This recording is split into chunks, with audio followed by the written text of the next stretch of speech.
Ok tout le monde, aujourd'hui c'est le tuto pour apprendre à se servir de PancakeSwap. On va voir comment setup le portefeuille décentralisé, comment aller sur PancakeSwap, faire des bons petits investissements et ensuite à la fin de la vidéo je vous ai gardé un coin qui est disponible nulle part et on va s'en servir d'exemple dans le tuto. Let's go! Le petit disclaimer, attention, qui dit gros gain dit potentiellement grosse perte aussi. Donc suivez ces deux règles. La première, faites toujours vos propres recherches, votre opinion, votre analyse. C'est pas parce que je vous ai dit d'acheter quelque chose qu'il faut foncer dessus tête baissée, moi ou n'importe qui. Et deuxième règle, n'investissez que de l'argent que vous êtes prêt à perdre et dans ces conditions, vous êtes au top pour faire des bons trades, vous écartez de toute la pression et bah c'est parti. Donc la différence entre CEX et DEX, donc les échanges centralisés, c'est Binance, KuCoin, Gate.io, les échanges que vous avez l'habitude d'utiliser. On dit centralisé parce que lorsque vous allez faire un échange avec un autre utilisateur, vous allez avoir un intermédiaire, donc Binance, qui va prendre des frais et qui va s'occuper de l'échange. Vos cryptos, elles sont stockées sur Binance, vous n'en êtes pas vraiment propriétaire, ça c'est important de le savoir. Et dans les échanges centralisés, on retrouve la possibilité de faire des paiements en euros par carte bancaire, par virement bancaire. C'est pour ça qu'ils vous demandent votre identité. Les decentralized exchange, comme PancakeSwap et Uniswap, n'ont pas d'intermédiaire. Tout va se faire par un protocole automatisé. Vous restez propriétaire de vos cryptos dans votre portefeuille décentralisé. En revanche, il n'y a pas de paiement possible en fiat currency via carte bancaire ou virement bancaire et il n'y a pas de vérification d'identité. Donc nous, aujourd'hui, ce qu'on va voir, c'est le DEX. Donc première étape, on se crée un portefeuille décentralisé. Vous en avez plusieurs. Moi j'utilise Trust Wallet. Trust Wallet, il est dispo sur Android, sur iPhone. Et pour l'avoir sur PC, vous téléchargez BlueStack. Donc BlueStack, c'est un émulateur Android. Vous avez Google Play Store et vous téléchargez Trust Wallet. Donc c'est là-dedans, dans ce portefeuille, qu'on va garder nos monnaies de manière décentralisée. Donc créer un nouveau portefeuille. Et là, vous allez avoir une liste de 12 mots. Donc, c'est la clé qui vous donne accès à votre portefeuille sur n'importe quel device. Donc, si vous changez de téléphone, vous avez juste à re-rentrer les 12 mots et vous allez redébloquer votre wallet. Donc, faites très attention. Il est déconseillé de le garder sur un contenu digital. Donc, ne l'envoyez pas par SMS. Ne faites pas de screenshot. Vous les écrivez sur un papier et vous le conservez bien précieusement. Maintenant, votre wallet, il est créé. C'est écrit portefeuille multimonnaie. Pourquoi? Parce que vous pouvez stocker des cryptos de n'importe quelle chaîne, donc de la chaîne du Bitcoin, de la chaîne de l'Ethereum ou de la chaîne de la BSC, du Tron, du Matic, du Solana, peu importe. Alors pour commencer à trade, il va nous falloir des BNB Smart Chain sur la chaîne de Binance. Donc ce coin là, il va vous falloir une réserve de ce coin. Donc vous l'envoyez depuis Coinbase ou Binance, on va le faire ensemble depuis Binance. Ici je clique sur mon Smart Chain BNB, je fais recevoir, je copie la clé.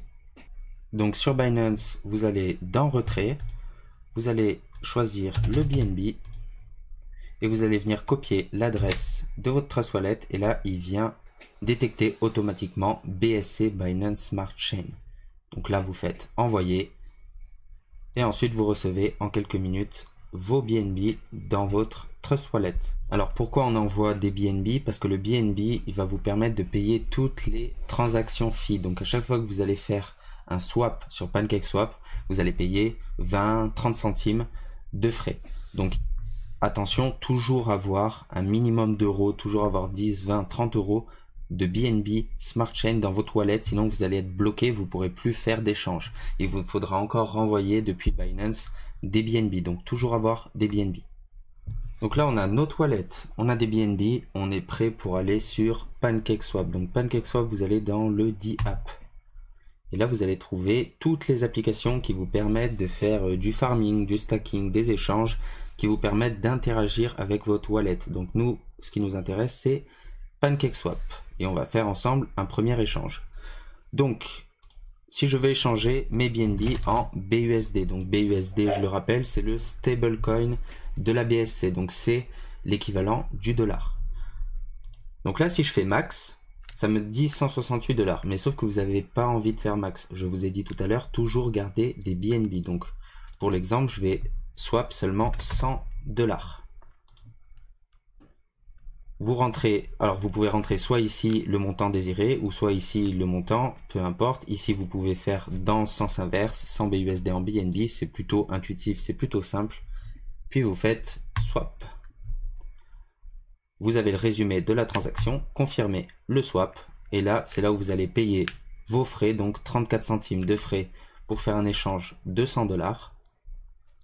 On close, on revient dans le wallet, et là, vous avez bien 100 $ en BUSD et 71 $ en BNB. Si le BUSD n'apparaît pas, vous devez le cocher ici. Ici, vous avez toutes les cryptos disponibles. Donc, si vous cochez le XRP, vous allez avoir vos XRP à l'intérieur. Donc, pensez bien à cocher BUSD et toutes les autres cryptos que vous allez acheter. Donc, dans la vidéo précédente, on a vu comment trouver des nouvelles cryptos. Et ces nouvelles cryptos, elles ne vont pas être sur PancakeSwap, elles vont pas être disponibles ici dans la liste. D'accord? Donc, pour pouvoir les ajouter dans votre liste, on va reprendre l'exemple qu'on a fait dans la dernière vidéo de Nafty. Je vous ai parlé ici du contrat. Alors ce sera écrit contrat ou SC, Smart Contract. Vous venez copier ce Smart Contract et tout simplement le coller ici. Et là, il va détecter tout seul Nafty. Vous pouvez l'importer dans votre liste. I understand. Et comme ça, vous aurez Nafty dans votre liste. Et là, vous pouvez échanger. On va échanger des BUSD. Hop, il retrouve mes 100 $ de BUSD que je peux échanger contre 37 000 Nafty. Je ne vais pas le faire et je vais vous expliquer pourquoi. Donc, pour l'exemple de Nafty, on se retrouve dans le white paper. Et en fait, ce qui va se passer, c'est qu'à chaque fois que vous allez trade du Nafty, vous allez payer 10% de commission en plus des 30 centimes qu'on a vu tout à l'heure. Alors ça, c'est eux qui l'ont implémenté dans le code. Comment c'est réparti? Il y a 4% de chaque transaction qui va repartir aux holders. Aux holders, c'est-à-dire si vous gardez dans votre wallet du Nafty, à chaque fois que quelqu'un va faire une transaction, vous allez retoucher une partie en Nafty. Alors pourquoi ils font ça? Pour encourager les gens justement à ne pas revendre et à être récompensés sur le long terme. Donc plus vous restez, plus votre portefeuille de Nafty il augmente. 4% vont être ajoutés à la liquidité. Donc ça, c'est pour permettre de plus en plus de trading volume au fur et à mesure que le cours avance. Et 2% qui vont être burn pour increase la value du token. Donc c'est pas incroyable. Quasiment toutes les cryptos font ça. Il va y avoir 4%, 6%, 10% de frais à chaque fois que vous allez vouloir faire une transaction. Et pour ajuster ces frais, par exemple ici quand je vais faire swap, ici on voit que mon slippage tolérance il est à 1%. Et là, quand je vais vouloir swap, il va me dire impossible. Voilà, transaction cannot succeed. En fait, les frais, vous allez les augmenter ici. Donc sur la petite roulette settings, vous allez devoir rentrer ici 10% de frais. Et quand vous allez faire swap, cette fois-ci, ça va fonctionner. Alors, ça fonctionne pas.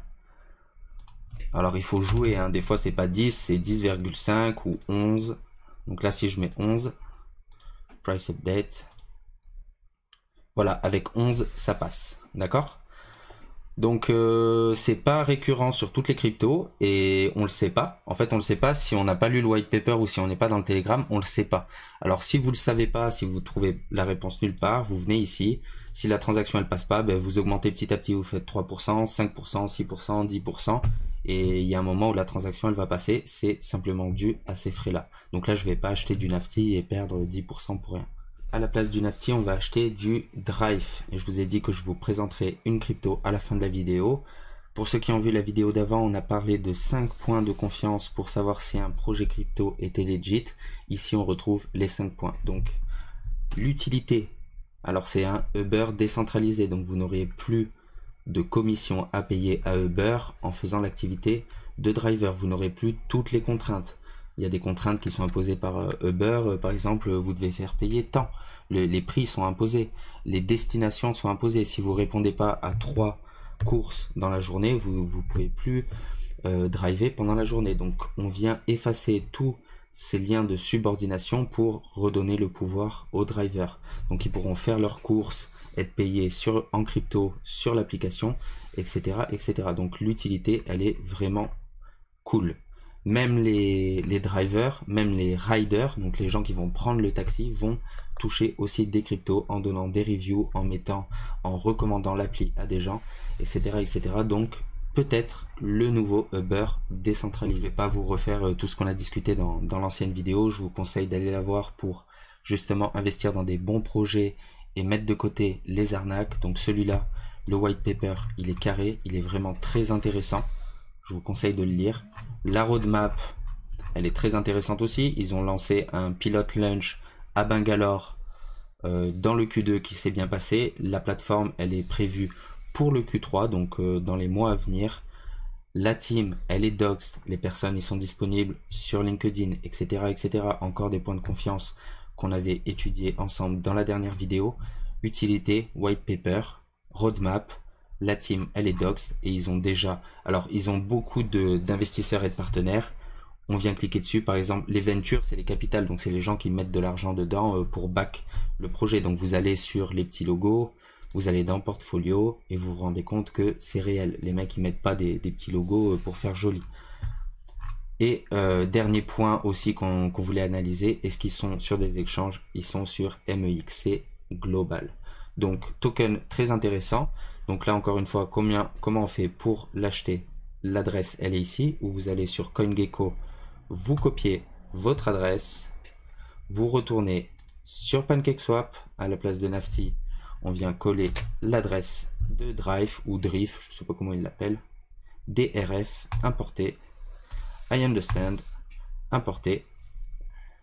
Alors pourquoi il ne me change pas le logo? Bon, c'est un peu lent. Et on vient acheter 100 BUSD de DRF. Donc là, on va essayer avec 1% de transaction fee. Confirmer le swap et ça passe avec 1% parce qu'il n'y a pas de tokens qui sont reversés aux holders. 45 centimes de frais, on fait approuver. Et maintenant, vous avez votre DRF dans votre portefeuille qui n'apparaît pas. Alors là, s'il y a un petit 1, ça veut dire que la transaction, elle n'est pas terminée. Ok ? La transaction, elle est terminée, mais j'ai toujours pas mes DRF qui apparaissent. Pourquoi? Alors ça le fait, c'est pas besoin de paniquer, ça le fait sur énormément de nouveaux coins, parce que celui-là, il est très récent. Alors pour pouvoir l'ajouter, vous allez ici, vous tapez n'importe quoi, et vous faites ajouter un token personnalisé. Donc vous vous mettez bien sur la chaîne de la BSC, donc Smart Chain, et vous venez coller le contrat de la crypto, donc le même contrat que vous retrouvez sur CoinGecko, et là il vient rentrer tout seul, Drive, DRF, 18 décimales, vous faites terminer, et là vous avez bien vos 689 DRF 100 $, d'accord? Et là maintenant il va apparaître dans votre portefeuille.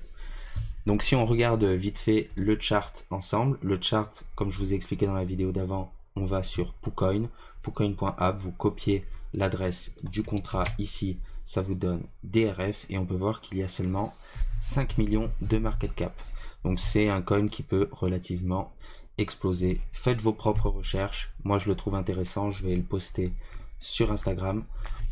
Et je crois qu'on a tout vu dans la vidéo. Si vous avez des questions sur PancakeSwap, on se retrouve dans les commentaires. Donc merci à tous d'avoir suivi la vidéo et à bientôt.